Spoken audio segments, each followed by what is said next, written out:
Pero yung pagtawid mula sa pagiging sexy to becoming a respected actor, kumusta yun? Mahirap? It's hard work. It's hard work. A It's lot of hard work. Yes. And kailangan mong i-prove talaga sa tao kung ano yung kapasidad mo bilang aktor para mas malagpasan yung unang tingin nila sa'yo I am more than just what you used to see. Oo. Di ba? Ganon Oo. Ako, una muna, Kuya Boy, simula pa lang. Sexy star na nga ako Ang sabi sa akin ng manager, kung sexy star ka, huwag ka na lumabas. Huwag ka na mag-club, huwag ka na diyan ka na lang sa bahay. Kasi doon pala, magsisimula ka na respetuhin. Tama naman. Yun nga po, doon po ako nagsimula. Tapos yun, nag-workshop na ako. Hindi pwedeng iyang ka na. Okay.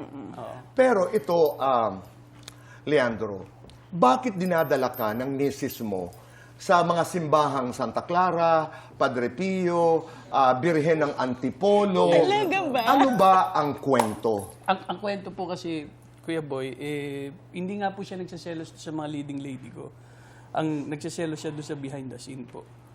So, mangyari po, siyempre, kalukuhan po natin ng mga kabataan natin. So, yun. Sabi nung asawa ko, lagi tayong magsimba, magrosaryo, para po, siya po yung nagikayat sa akin. Ako po, isagrado akong Katoliko. Okay. Pero, nung pong naging asawa ko siya, natuto na ako sa kanya ng tamang pagdarasal at tamang pananampalataya. Pero minsan, Kuya Boy, pumapalya pa rin. Kaya nandyan siya para sa akin. Oo, Buti na lang hindi siya nagsasawa. Sandali.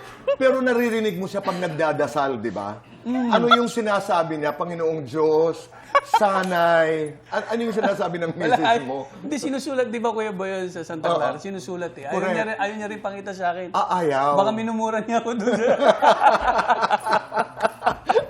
Talagang nagdadasal. Sabihin, dinadasal baka kung mabasa ko pa Baka sabihin, baka hindi pa umepekto pag nabasa mo pa itong... Pero ang cute naman, di ba? Talagang dinadala ka sa simbahan. Totoo po yan. Nung narinig ko ngayon kwento, sabi, bakit? Pina-exercise si Leandro. Baka sabi ko may ritual. Ewan ko po, siguro nung time na yon, siguro malaki na yung binago, Kuya Boy. Oo naman. Oo naman. At ang isang pinakamalaking patunay ay magpahanggang sa ngayon Opo. ay nariyan kayo para sa Yes isa't po. isa. Yeah.